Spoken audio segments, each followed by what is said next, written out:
नमस्कार दोस्तों, मैं हंसराज गुजर हाई फाई स्टडी पर आपका स्वागत करता हूं। अभी तक आपने जीके की क्लासें पढ़ते आ रहे थे। आज से हम आपके लिए साइंस रीट वालों के लिए फिजिक्स की क्लास भी स्टार्ट करने जा रहे हैं। मैं आपको फिजिक्स के टॉपिक पढ़ाऊंगा सभी। उसके बाद में आपकी बायो की क्लासें भी स्टार्ट हो जाएंगी। ऐसे केमिस्ट्री की अपनी स्टार्ट करेंगे। तो आपको इतने दिन से रिक्वायरमेंट आ रही थी कि सर साइंस की क्लासें भी हमारे इस यूट्यूब चैनल पर डालिए, तो उसी को देखते हुए हम आज से क्लासें स्टार्ट करने जा रहे हैं। रीट में जो अपने पास टॉपिक सबसे बड़ा टॉपिक आता है, इम्पोर्टेंट टॉपिक अपन पढ़ने जा रहे हैं आज, प्रकाश का परावर्तन। कौन सा पढ़ेंगे अपन? प्रकाश का परावर्तन।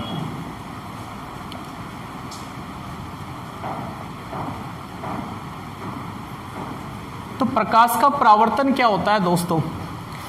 जैसे आपने ये कोई भी वस्तु है, इस पर प्रकाश गिरता है।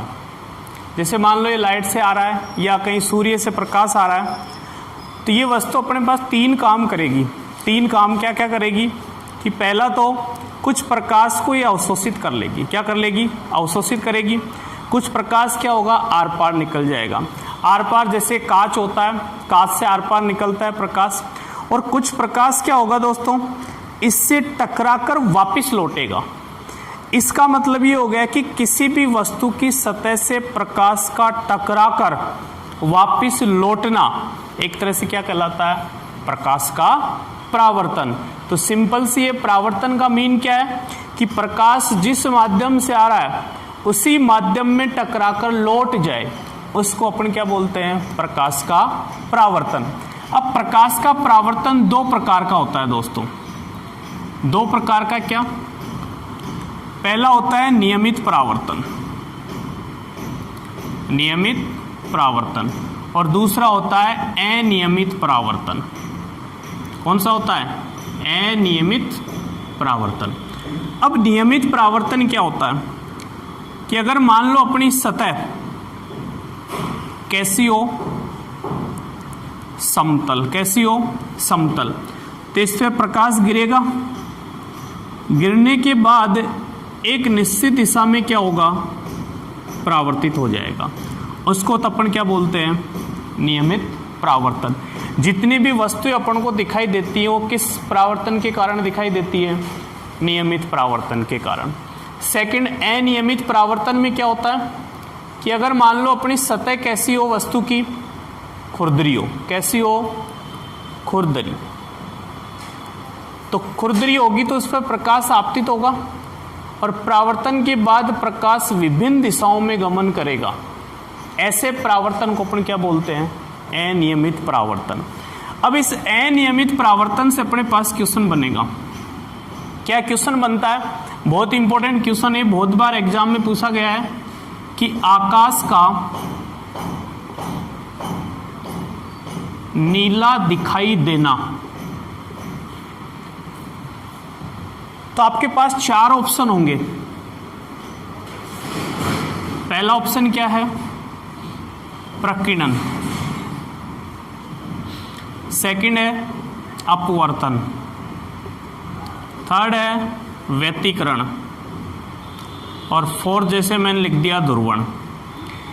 एक तो आपके एग्जाम में ऐसे आएगा और चार ऑप्शन ऐसे बैठे होंगे, और एक ऐसे आएगा उसमें भी चार ऑप्शन सेम क्वेश्चन होगा, लेकिन उन ऑप्शन को अपन अलग लेते हैं। देखो क्या? प्रकीर्णन, अनियमित परावर्तन, अपवर्तन और व्यतिकरण। क्वेश्चन अपने पास सेम है दोस्तों। क्या? कि आकाश का नीला दिखाई देना किस घटना का कारण है? ठीक है, आपने ज्यादातर क्या सुना होगा? इसका आंसर बुकों में भी देखा होगा। प्रकीर्णन 90% यही होता है, हर बुक में यही लिखा होता है। लेकिन अपने पास क्वेश्चन थोड़ा लेवल का बनेगा। उस स्थिति में आपके पास ऑप्शन ये डालेगा।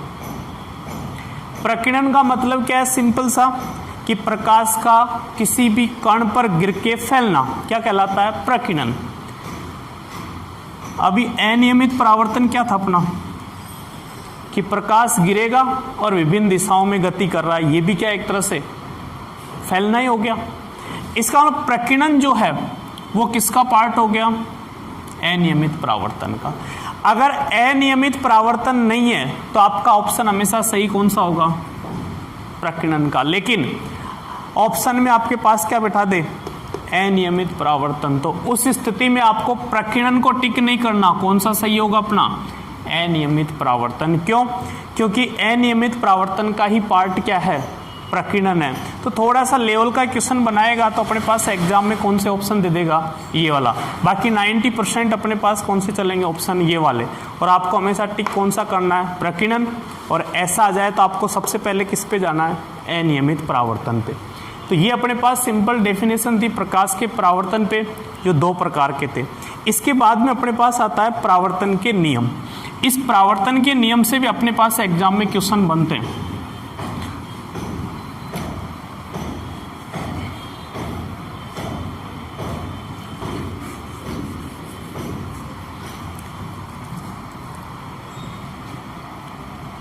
परावर्तन के नियम देखो, ये अपनी सतह है कोई भी, जिसको अपन परावर्तक पृष्ठ भी बोल सकते हैं। ये क्या कहलाता? अभिलंब।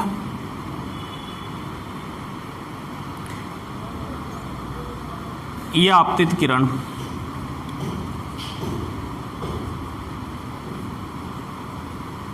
ठीक है। और ये कौन सी होगी अपनी? परावर्तित किरण।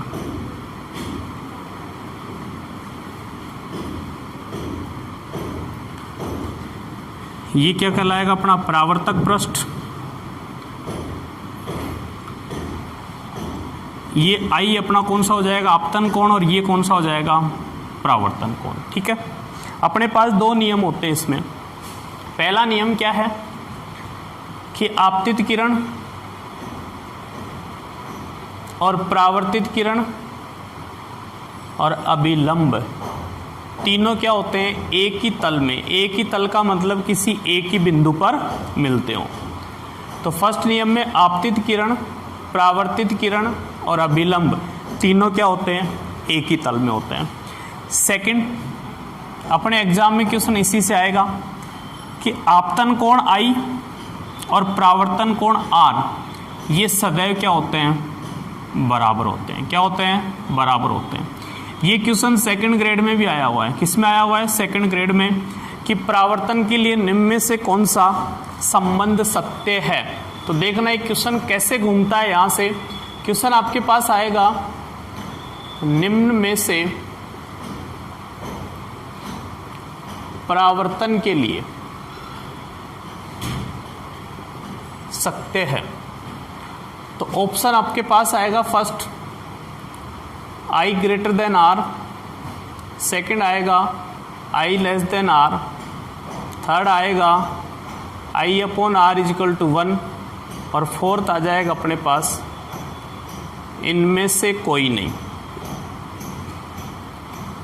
ये आपके पास एग्जाम में आएगा, सेकंड ग्रेड का क्वेश्चन है कि निम्न में से परावर्तन के लिए सत्य है। अपन ने एक ही चीज पढ़ी है कि आपतन कोण और परावर्तन कोण क्या होते हैं? सदैव बराबर होते हैं। अब अपने को ये ऑप्शन में नहीं दिख रहा सामने और अपन जल्दबाजी में क्या करते हैं?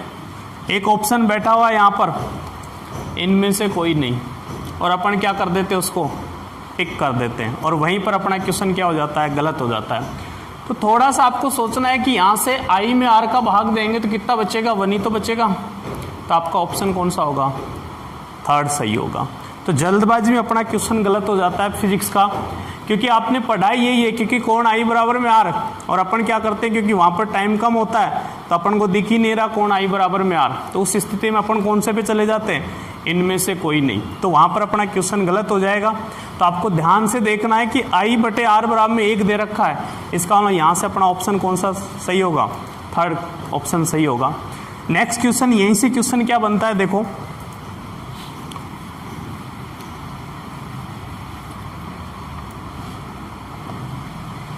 प्रकाश किरण अभिलंब के अनुदिश आपतित होती है।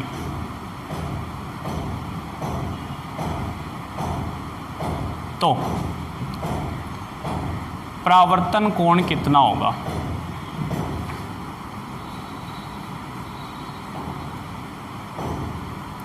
ऑप्शन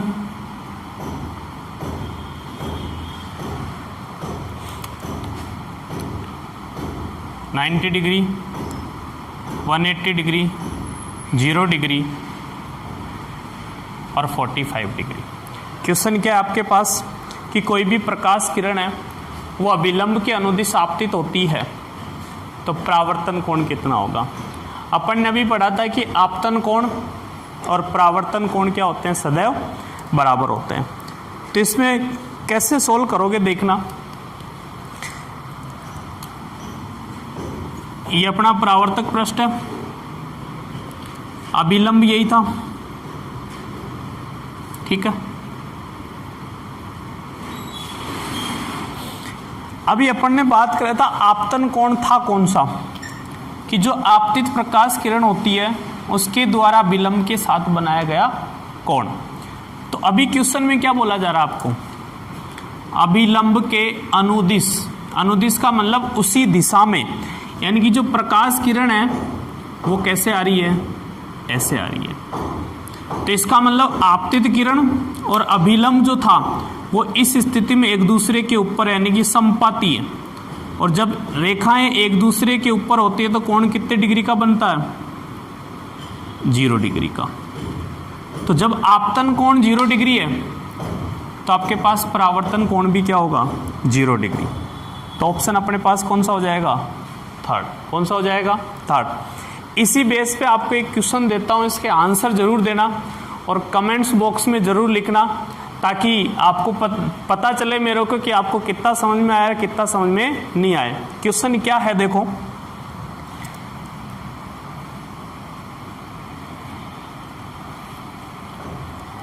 प्रकाश किरण जल की सतह के साथ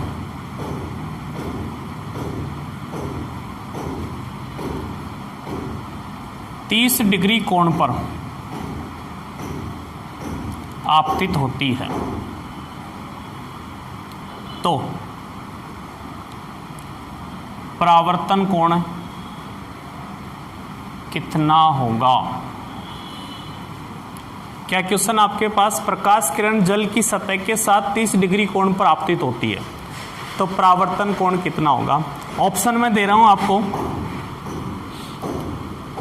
30 डिग्री, 45 डिग्री, 60 डिग्री और 90 डिग्री। तो आपको इस क्वेश्चन को सोल्व करना है और सोल्व करके आपको कमेंट्स बॉक्स में लिखना है, ताकि नहीं आएगा तो अपन नेक्स्ट कल वाली क्लास में इसको सोल्व करेंगे। अगर इसमें कहीं पे प्रॉब्लम आया आपको तो आप कल वाली क्लास में कमेंट्स बॉक्स में ज़रूर लिखिए कि सर हमें ये वाली चीज़ समझ में नहीं आई। इसके आगे जो टॉपिक चलेगा अपना वो चलेगा समतल दर्पण, और समतल दर्पण से हमेशा एक क्वेश्चन आता है अपने रीट में, हमेशा आता है। तो कल वाला जो टॉपिक होगा वो इससे भी ज़्यादा इंपॉर्टेंट होगा। Thank you.